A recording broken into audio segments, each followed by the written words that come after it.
A gente está recebendo aqui no estúdio o auditor fiscal do Estado, William Maza. Ele é economista também, nós vamos falar com ele sobre qualidade de vida da população nos últimos anos, conversar sobre políticas fiscais e sociais, a influência dessas políticas na vida da população e falar um pouco também o que é mesmo o arcabouço fiscal. As pessoas ouvem muito falar no arcabouço fiscal, mas não tem uma ideia prática do que significa o arcabouço fiscal. Doutor William, muito obrigado pela presença. Obrigado, um prazer receber o senhor aqui. Obrigado, Douglas. É sempre um prazer vir aqui para explicar e falar um pouquinho sobre esses temas atuais que estão acontecendo aqui no Brasil, não é? Dizer para o senhor que eu fiz, acho que 4 ou 5 períodos de economia na Universidade Federal e desisti. Onde chegou em econometria, que é a mistura da teoria com a matemática, o caminho é outro, vou buscar outro rumo, porque não dá. Mas assim, os 5 períodos, 4 períodos que eu fiz foram muito importantes para mim como profissional, me deram uma oportunidade de olhar os cenários e ver o noticiário, entender melhor e fazer, explicar para o telespectador mais, de uma forma mais, digamos, clara, porque a economia é complicada, o senhor sabe, tem que ser mais didático na hora de explicar. Mas, enfim, doutor, uma coisa que eu não consigo entender. Há muitos anos que nós sabemos que o Brasil possui, se não a maior, mas uma das maiores cargas tributárias do mundo. Isso é danoso para o trabalhador. Porque você tem uma carga tributária que incide muito sobre o consumo. E quando se considera uma carga tributária que incide muito sobre o consumo, você nivela a população. Porque, vamos lá, eu compro 1 quilo de arroz. O mesmo imposto que o trabalhador que ganha um salário mínimo paga, o milionário paga também. Então você nivela. Quer dizer, você consegue ter uma redistribuição de renda, não é só isso, claro, tem outros mecanismos, mas o mecanismo da reforma tributária consegue efetivamente a redistribuição de renda quando ela ataca pela renda, não é? Pela renda, quando ela taxa a renda. Quanto mais se ganha, mais se paga. Esse é um ponto. O Brasil é uma das últimas fronteiras agrícolas do mundo, é celeiro agrícola do mundo, agronegócio, até a agricultura familiar também, lá em grande escala. Você vê o nível de pobreza de pessoas que passam fome. Ontem mesmo eu vi pessoas buscando comida em latas de lixo. Essa é uma realidade também que é lamentável. Estou colocando alguns pontos para o senhor. Sim, sim. Se a gente analisa o resultado da educação do Brasil, daquele exame, não lembro o nome, mas no exame mundial, é lamentável, é uma das últimas colocações dos países em desenvolvimento. Não é? A produção, apesar de termos cabeças pensantes, universidades públicas que se destacam, mas a produtividade em termos de conhecimento científico é muito pequeno. Investimento é isso aqui, na área de produção científica. Não é? E aí, nós temos uma taxa de juros, também uma das mais altas do mundo. Doutor, você joga tudo isso num caldeirão. Eu ainda acho o Brasil um país forte, porque era para isso aqui tá terra arrasada. Para organizar isso, né? Agora eu pergunto ao senhor, eu não estou nem entrando detalhadamente dentro das questões. Eu acho que, basicamente, esses itens que eu coloquei para o senhor explicam, assim, em linhas gerais, por que a gente é sempre o país do futuro e nunca o país do presente. Nosso cenário, né? Você falou muito bem aí todo esse cenário e falta só a gente ligar alguns pontos para poder esclarecer, porque todo esse, vou dizer assim, esse arcabouço de direitos que gera o combate à pobreza, que gera um crescimento na educação, um investimento na saúde, um investimento no agronegócio, tudo isso vem do financiamento, né? Então nós necessitamos financiar esses direitos. Muitos desses direitos estão na Constituição de 88, foram forjados na Constituição, e lá na própria Constituição ele traz um orçamento que deve ser financiado. O grande problema que nós temos hoje é como equilibrar isso, como concretizar esse financiamento de forma adequada. Como você mesmo colocou, A reforma tributária seria uma das nossas saídas. A tributação é a forma que o Estado financia para poder depois gastar nesses recursos, investimento em saúde, em educação, ciência e tecnologia, coisa que nesse período, vamos dizer, nos últimos anos, nós não tivemos. Doutor, só fazendo um adendo, sim. Eu só falo de tributação. Justifica, num país como o Brasil, alguém que passa a vida inteira economizando, compromete boa parte do salário para comprar um carro popular, pagar imposto, e quem tem um jatinho não paga imposto, quem tem um iate não paga imposto? Exatamente.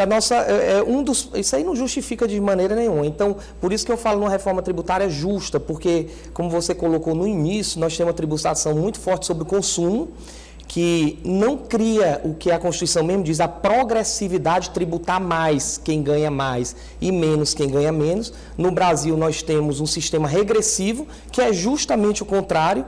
Então, um dos exemplos é esse mesmo que você falou, Douglas, de uma isenção, uma imunidade tributária de helicópteros, jatos, e, no entanto, nós temos uma tributação alta sobre o patrimônio, né, que é o IPVA.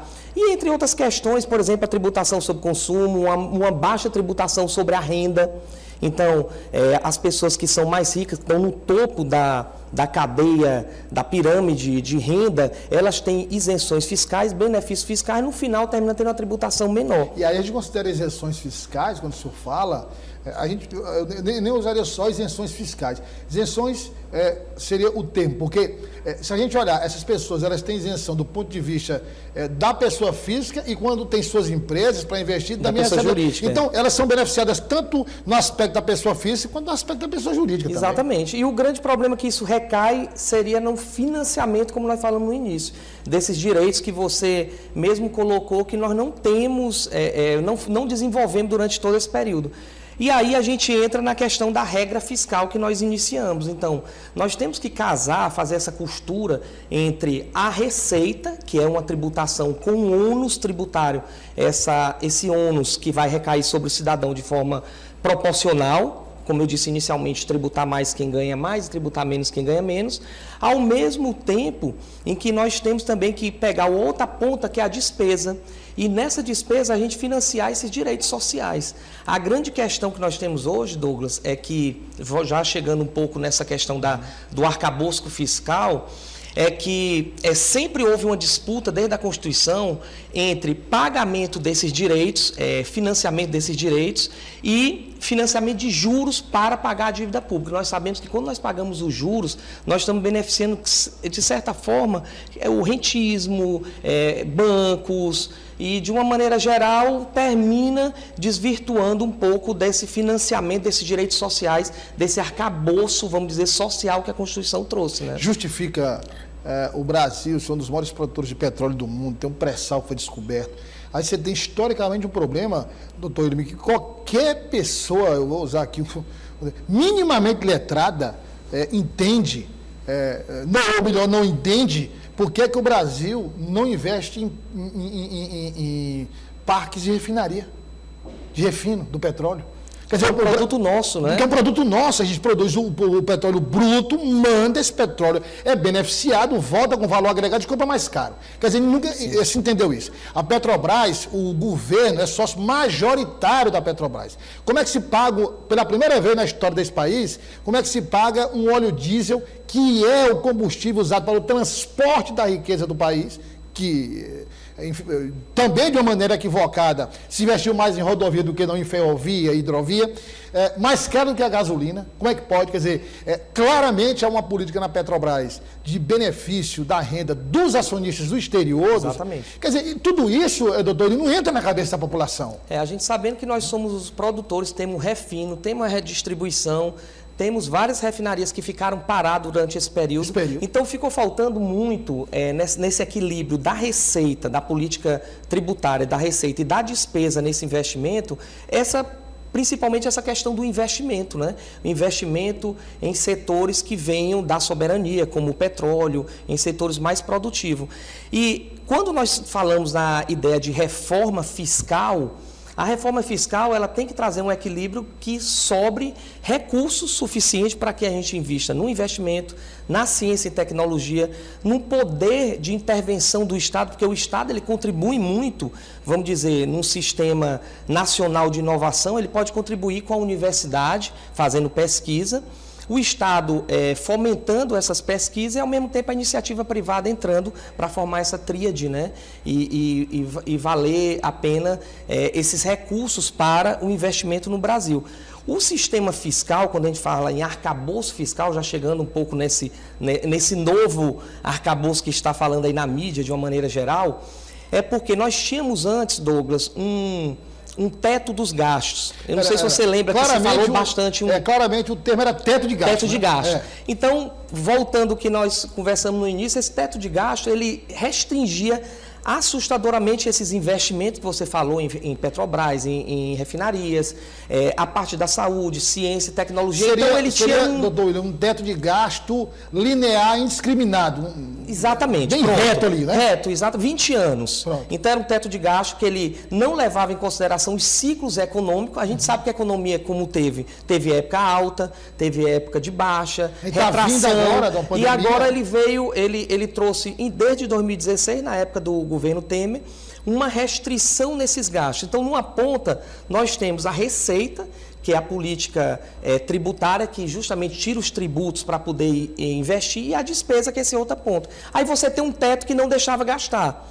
Então, o que é que acontecia? Nós tínhamos uma limitação do investimento em saúde, educação, como de fato ele limitou. Esse novo arcabouço fiscal, ele não é tão rígido quanto o teto de gasto anterior, mas ele ainda traz uma certa rigidez. Então, o mercado recebeu isso de uma maneira, vamos dizer, boa, porque ele traz uma rigidez.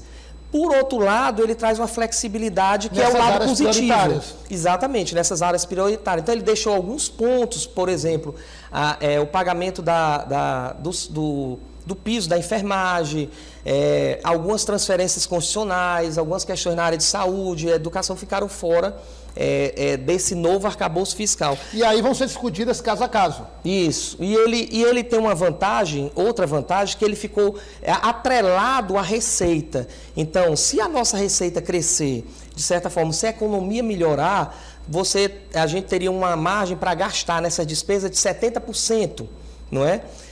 No limite anual de 2,5% ao ano nessas despesas. Então, veja só, nós teríamos um limite de 2,5% ao ano, enquanto que no teto do gasto o limite era zero, ele era zerado, só era corrigido com a inflação do ano anterior. Então, tinha uma inflação, corrigiu a despesa do ano anterior, não podia gastar mais nada, independente se eu necessitasse de contratar servidor público, segurança, até saúde. Até que veio a pandemia, teve que romper. Exatamente. Pronto, você falou um ponto certo. Na hora que veio a pandemia, que é um ciclo econômico que de fato pode acontecer, teve que romper, teve que desfazer, teve que suspender o teto de gasto. Já nesse outro arcabouço fiscal, ele tem uma certa flexibilidade. Agora, o que você está falando tem teto de gastos, são estabelecidos tetos de gastos em diversas áreas, com flexibilidade para algumas, né, áreas principalmente sociais. De um ano para o outro vai haver a correção da inflação, que é natural, a correção da inflação, e tem essa margem de manobra de 2,5%, dependendo do crescimento da receita. Exatamente. Dependendo do crescimento da receita. Então, isso vai depender da arrecadação também. Exatamente. Por exemplo, ele estipula uma meta. Se essa meta não for atingida, nós vamos ter um limite de 50% de gasto. Se atingir a meta e for satisfatória, nós vamos ter um limite de 70% desse gasto. Então, vai ter uma flexibilidade, porque o governo ele vai poder, de certa forma, investir, escolher a área na qual ele pode investir. E nós sabemos, Doug, que o orçamento, o que seria o orçamento público? São as escolhas que nós, cidadãos, fazemos do que nós queremos investir, do que nós queremos gastar, não é? Então, eu pergunto ao senhor, esse regramento novo, ele é mais inteligente do que o anterior? O senhor classifica como mais inteligente? Sim, ele é mais sofisticado, muito mais sofisticado do que o anterior. Porque o anterior, ele realmente entrou numa disputa mais ortodoxa, numa disputa mais ideológica, no sentido de dizer, olha, nós vamos realmente necessite o que necessitar para gastar, nós vamos ter esse teto e nós não podemos ultrapassar esse limite. Argumenta-se muito o seguinte: quando se tem um teto de gasto mais ortodoxo, um teto de gasto mais rígido, o mercado reage melhor e o mercado investe melhor. Eu particularmente, eu não sou economista, enfim, o doutor William, que é auditor, economista, experiente na área, eu não vejo muito isso. Eu entendo que o mercado não quer um governo relapso, um governo que gaste mais do que arrecade, um governo que não tem responsabilidade fiscal, e isso é muito claro. O mercado não vai investir em um país que não tem, por exemplo, um sistema jurídico consolidado, regras claras, que o governo tem um compromisso... Pleno emprego, né? Pleno emprego, um governo que tem um compromisso com gasto, não vai investir.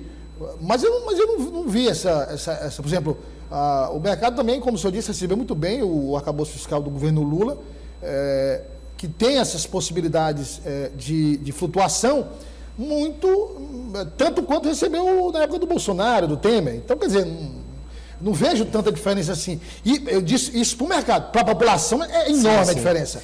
É muito grande. Se confunde muito essa ideia de responsabilidade fiscal com a responsabilidade social. Na verdade, a gente vê que em outros países, eles têm a responsabilidade social, que é justamente essa de ter uma saúde funcionando, uma educação funcionando, ciência e tecnologia funcionando. Social-democracia. Exatamente. E você tem essa responsabilidade social e, ao mesmo tempo, você pode ter um equilíbrio dessas contas.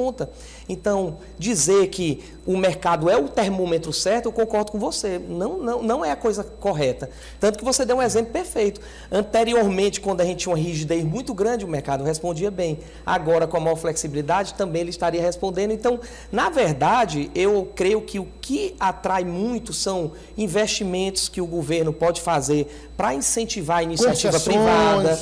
Concessões, e o estado geral da economia, se está propício a investimento produtivo, pesa muito mais na decisão do que propriamente ali. Não é um modelo tão complexo. Eles olham regras básicas. Cumpriu, a economia está boa, vamos investir. Imagina. Tem uma montadora aí que agora anunciou investimento de não sei quantos bilhões aqui no Brasil. Quer dizer, isso não tem. Agora, se olha os Estados Unidos, muita gente tem os Estados Unidos como referência. A gente tem Guantánamo. Tudo bem, teve lá as Torres Gêmeas e tal, mas o que os Estados Unidos fazem hoje, né, podem prender qualquer pessoa sem nenhuma justificativa, deixar lá em Guantánamo a vida inteira. E ninguém pode intervir. Quer dizer, o país com a democracia mais consolidada do mundo pode isso, mesmo justificando com terrorista. Quer dizer, é um ponto. Lá não tem. Teve o Obamacare, aquele projeto de um SUS dos Estados Unidos, não funcionou. O Congresso americano não liberou dinheiro para que se criasse um sistema público de saúde para a população. Então, eu nem sei como é que a população mais carente lá enfrentou o Covid-19, quem tinha necessidade de interação. E o nosso sistema público, você falou aí do SUS, é um dos mais organizados, é um dos mais invejados, vamos dizer, do mundo todo. Porque nós temos, por mais que tenha alguma deficiência, né, financeira, mas existe toda uma estrutura que veio de governos passados e a gente procurou manter, e não foi à toa que na pandemia teve uma resposta. A partir do momento que nós decidimos, e aí que vem as escolhas que se coloca no orçamento, investir no setor correto, como foi na saúde, aí nós tivemos uma resposta condizente, uma resposta grande, uma resposta boa. Então, o que depende muito desses financiamentos, e aí você deu o exemplo de Estados Unidos, que também há um financiamento... Nos Estados Unidos, a questão da educação também. Sim. Quer dizer, se você, desde cedo, não começa a fazer a sua poupançazinha para a universidade, acabou, você não ingressa em universidade nenhuma, não. E você deu um exemplo dos Estados Unidos, lá você vê que o Estado ele é muito forte quando ele decide investir na ciência e tecnologia. Nesse aspecto, então, muito do que se desenvolveu, a gente tem exemplos de tecnologias como iPhone, GPS, muita coisa foi desenvolvida na tecnologia militar, investido pelo próprio governo americano. O que no Brasil a gente deveria, e eu creio que é uma política de desenvolvimento a ser copiada, a ser trazida para cá, essa questão dessa intervenção do Estado e desse incentivo que o Estado pode fazer. Né? O legado da pandemia, se é que tem algum legado, o que o senhor falou sobre essa questão da estrutura da saúde. Então, vamos só fazer aqui lembrar aqui rapidamente o nosso telespectador e a nossa telespectadora. o Hospital Estadual de Seu Arco Verde, porque em muitos estados do Brasil, essas UTIs adicionais foram retiradas. Os hospitais voltaram até a quantidade que tinha antes, que era uma quantidade deficitária, ou seja, tinha um déficit. Voltou a ter o déficit depois da pandemia. Aqui no Piauí, não. Então, você tem lá, por exemplo, no Hospital Estadual de Seu Arco Verde, em Parnaíba, hoje, acho que 25 UTIs. Tinha 4, 5 UTIs. Terminou a pandemia, ficaram as 25 UTIs. Você tem no Hospital Regional Tiberianos em Floriano, 20 UTIs. Você tem, me parece que no Deolindo Couto em Oeiras, 10, não tinha nenhuma em Oeiras, nenhuma, tem 10 UTIs. Você tem no Hospital Regional Justino Luz em Picos, 20 UTIs. Nunca mais se viu. Aprendemos, né? Não, aprendemos, nunca mais se viu, doutor Ilho. Notícia de gente que morreu, que a gente via por falta de UTI, teve um acidente, não deu tempo de chegar, porque tinha que ser imediatamente colocado em UTI. Lá em Pix não tinha. Acabou, ninguém vê mais isso no noticiário.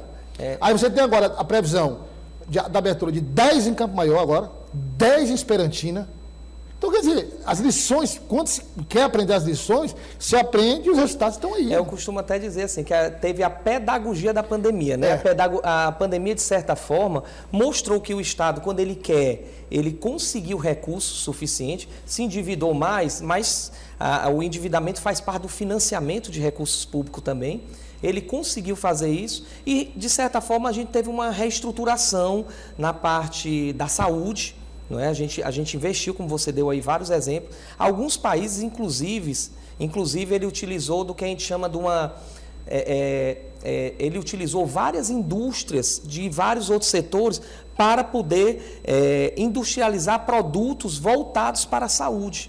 Não é? Então, ele tentou se reestruturar para poder atender aquela demanda que teve da pandemia. Uma preocupação, né? Nós tivemos também, essa pedagogia. Esses insumos que são utilizados. Aí eu não falo só de insumos farmacêuticos, não. Máscaras, questão de respiradores, enfim, mas também de produtos que são utilizados na fabricação de remédios. Muita gente, engraçado é que a ignorância das pessoas, motivada muitas vezes pela questão política, vai muito além do que se possa imaginar. A pessoa chega e diz assim, eu não tomo a Coronavac que é feita na China. Não é? Eu digo, mas vem cá, 70% mais ou menos dos remédios que circulam no Brasil, que você toma para dor de cabeça, foram feitos na China. Você toma isso há muito tempo, e aí? O que é que aconteceu? Não, passa dor de cabeça, você fica boa da dor de cabeça. Então falta realmente essa questão do conhecimento. Estou dando um ponto, a vacina é livre, toma quem quer, ninguém é obrigado a tomar. Teve nesse ponto de desenvolvimento... Só para concluir aqui, Dolinho, então é o seguinte, começou-se a perceber, né, que 70% desses insumos eram Estados Unidos ou uma parcela menor, mas a maior parte da China. Quando houve uma sobrecarga por causa da pandemia, começou a faltar respirador, começou a faltar insumo, agora já é uma preocupação de descentralizar essa produção em vários países do mundo. O desenvolvimento da ciência e tecnologia, ela leva a isso, né? E isso daí, a vacina foi um dos maiores exemplos também da intervenção do Estado e da necessidade do investimento que você falou no início da ciência e tecnologia, que vários desses insumos foram trabalhados, pesquisas foram feitas dentro do âmbito do Estado e aí repassou isso para a iniciativa privada. Então, daí a gente percebe o tanto que a gente aumentou de tecnologia e de investimento e necessitou desse investimento. A ideia do arcabouço fiscal e de qualquer restrição que venha é deixar isso livre, de certa forma, o suficiente para que a gente possa atender essa demanda científica. Eu só falei de educação e agora é importante, porque quando a gente tem que criticar, a gente critica, né? E olha, como a gente está criticando aqui a questão da ausência do Estado em algumas áreas, mas, por exemplo, o governador Rafael Fonteles anunciou agora até 2025 a universalização das escolas de tempo integral. Quer dizer, isso é uma revolução. Sim. Vai representar uma revolução. Claro, esses frutos vão ser colhidos amanhã ou depois de amanhã. Quer dizer, a cada escola que for transformada em ensino integral, você demanda um tempo para aqueles alunos produzirem. E aí ele está falando de ensino integral, em tempo integral, não ensino científico, o ensino profissionalizante também. Então, isso demanda um tempo, quer dizer, é uma mão de obra que está sendo formada daqui a 4, 5, 6 anos, isso demanda um tempo. Né? Nem um ciclo se consegue do dia para a noite. Agora, baseado até nessa adesão de todo mundo a esse processo de tecnologia, já tinha, mas agora muito mais, por conta da pandemia, aquele período do home office, esse sistema de telesaúde que ele montou em Piripiri, isso é revolucionário no mundo, não é nem só no Piauí, não, é no mundo. O médico que vai consultar o Dr. William ou eu, daqui a 10 anos, ele tem acesso ao histórico da vida inteira do paciente. Então, ele sabe se o paciente saiu dali e foi comprar um remédio, qual farmácia foi, quem foi o vendedor, a receita, tudo, quer dizer, a questão da combinação dos bancos de dados do governo federal, dos governos estaduais, dos governos municipais, tudo ali junto para dizer, ó, o melhor local é aqui, para você andar menos, para você fazer o exame, voltar. Então, assim, esse investimento em tecnologia que o governador Rafael Fonteles está fazendo, ao mesmo tempo cuidando de questões básicas, como a universalização do ensino de tempo integral, é exatamente essa combinação que precisa ter para a gente conseguir um resultado no futuro. Não dá para olhar só para a tecnologia ou só para ações básicas. Isso aí é a ideia de um programa de desenvolvimento de médio e longo prazo. Médio e longo prazo, isso. O mal do brasileiro, do Brasil, de certa forma, é que sempre nós olhamos a curto prazo, né? Tentamos resolver muitas questões a curto prazo. O Brasil é tratado como o time de futebol do Brasil. Se o técnico perder 3 vezes, está fora. Sim. É mais ou menos isso, né? Sim. Tudo é curto prazo, é rápido. Se não for, não... Resolver... E aí você me lembrou uma questão interessante, que quando a gente fala de orçamento, de reforma tributária, a gente fala de planejamento. Como você deu o exemplo do governo do Estado, a ideia é planejamento, né? Então, com certeza, ele pensou num planejamento do que ele quer daqui a 4, 8 anos, não é? E aí você faz esse planejamento, já joga isso no orçamento e, de acordo com que você quer jogar isso no orçamento, vem as demandas e aí você consegue fazer esse equilíbrio do que vai arrecadar e do que você necessita gastar. A única crítica que eu tenho, uma pequena crítica a esse arcabouço nacional, é que muitas vezes isso não é feito, né? Muitas vezes se traz regras fiscais e não se vê a demanda, a necessidade, vamos dizer assim, local, municipal, no interior. Por exemplo, como você acabou de falar, uma demanda de médico e aí criar tecnologia para aquilo. E já que necessita dessa tecnologia, nós vamos precisar de recursos. Como nós vamos precisar de recursos, vamos botar isso no orçamento. Como vai botar no orçamento, vamos ver qual é a receita necessária para pagar aquilo. Então, tudo isso é planejamento. O coração do orçamento é planejar, né? E eu acho que de qualquer governo é planejar. Não é à toa que nós temos lei orçamentária, lei para 4 anos, lei anual de diretriz orçamentária, que é um anual. LDO, tudo isso é uma ideia de um planejamento e dentro botar as escolhas que a população fez, né? Aliás, o governo do Estado anunciou agora o orçamento participativo. Parte do orçamento vai ser definido pela população. Importantíssimo, né? A população participar das decisões, né? E como você falou inicialmente, é um tema complicado, mas a TV aqui, ela abre esse espaço para a gente tentar, vamos dizer, desmistificar, não é, Douglas, algum desses temas. Doutor, para a gente encerrar aqui, eu queria lhe fazer uma pergunta, que o pessoal auditor... como diz o ditado, ele é concursado, né? Ele é colocado lá. Eu estava pensando o seguinte, até bem pouco, olhando o governador Rafael Fonteles aqui, olhando até bem pouco tempo, a gente tinha um perfil do político que muitas vezes ou não tinha formação nenhuma, ou seja, não tinha experiência na vida pública, quando eu digo na vida pública, do ponto de vista técnico. Ele era um político mesmo, sim. A vida inteira. Então, quando você fala de coligação, de formação de chapa, ele é um expert. Mas quando a gente fala da gestão pública, ele não conhece absolutamente nada. E algumas pastas eram tidas como pastas propícias para candidatos. Saúde, educação, eram pastas disputadas. Você pensa, aqui, digamos, a capilaridade é muito grande, então dá para fazer.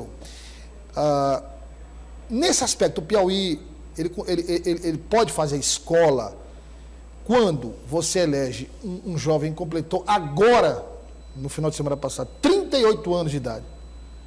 Quer dizer, 38 anos, já foi eleito com 37 anos de idade. Um matemático, quer dizer, uma profissão que não tem nada a ver com política, vindo egresso da Secretaria de Fazenda, que é uma secretaria que não tem nada a ver com política, e aí você joga alguém da iniciativa privada, que tem o time da iniciativa privada, que tem um conhecimento aprofundado das finanças do Estado, e que tem esse rigor nas contas públicas. Ou seja, um técnico, você joga lá um técnico, porque foi a primeira eleição dele, nunca foi candidato a absolutamente nada. Então, quem está lá pode até ele agregar a esse conhecimento técnico, o conhecimento político, que vai agregar, obviamente, ao longo do tempo. Mas hoje o que se tem é um governador eminentemente técnico. Nesse aspecto, o Piauí teve sorte. Eu acho que sim, eu creio que sim, porque a gente percebe, né, que os resultados já colhidos nos 100 primeiros dias do governo foram bons resultados, né? E a equipe também, uma equipe muito técnica, né? Você vê pessoas jovens que não tiveram Chico Lucas, Washington Bonfim, exatamente, não Luiz, tiveram Emílio esse... Júnior. E a gente tem aquele estigma, né, de que o político tem que ser aquele antigo, tem aquele que já está na vida pública há muito tempo. Eu cito muito, o senhor deve lembrar, do Dorico Paraguaçu, aquele que tem que ser o tipo de político. E na verdade o que a gente está precisando, o que a gente precisa mesmo é de, vamos dizer, não só jovens, mas de pessoas que tenham essa visão técnica, tenham uma visão de administração, não é, também, e tem uma visão de aproveitamento do Estado juntamente com a iniciativa privada, que a gente vê que o governo do Rafael ele tá fomentando muito isso, né? Buscando recursos, buscando conhecimento fora. A gente vê aí na Secretaria de Educação, não é à toa que esse projeto da escola integral também, juntamente com a tecnologia, a busca de conhecimento fora. Então eu creio que essa ideia, né, Douglas, a gente quebrou um pouco aqui no Piauí. Eu acho que foi bom. Vem a melhorar, né? Vem a melhorar. E nesse aspecto aí, tem gente mas vem cá, mas eu estou preocupado com o orçamento. Mas você tem um governador que vem da Fazenda, conhece melhor do que qualquer... Ele conhece tanto quanto o atual secretário de Fazenda, aquele ali. Então, quando ele pega uma planilha daquela, um gráfico daquele, ele entende de... Ninguém precisa explicar. E administrativamente a pessoa tem que conhecer as pastas, claro, né, pela qual não ele passou, mas não é obrigado a estar passando, mas ele conhece as pastas, né? Você vê a Secretaria de Planejamento, que é uma secretaria que necessita tecnicamente também dessa visão do orçamento, a Fazenda, todas elas necessitam de uma visão, vamos dizer, global, que de fato eu creio que o Rafael tem. O Rafael tem essa visão e é o que ele procura mostrar agora, né? Muito obrigado. E temos essa expectativa, claro, né, de que o Brasil melhore e o Piauí mais ainda. E ele tem a promessa de várias áreas, né? Ele disse que quer que ao final dos primeiros 4 anos dele, obviamente que não adianta, mas é natural, a não ser que haja algum assim, percurso, mas é natural que ele busque a reeleição, todos buscaram, é natural, ele é o governador, está sentado na cadeira, está no carro, mas que nesses primeiros 4 anos ele já disse que segurança, saúde e educação precisam ser, não falar de serem as melhores, as referências do Brasil, não, mas que estejam entre as melhores. E quando você olha as melhores, você enxerga o Piauí entre esse grupo das melhores. O Piauí está precisando, né?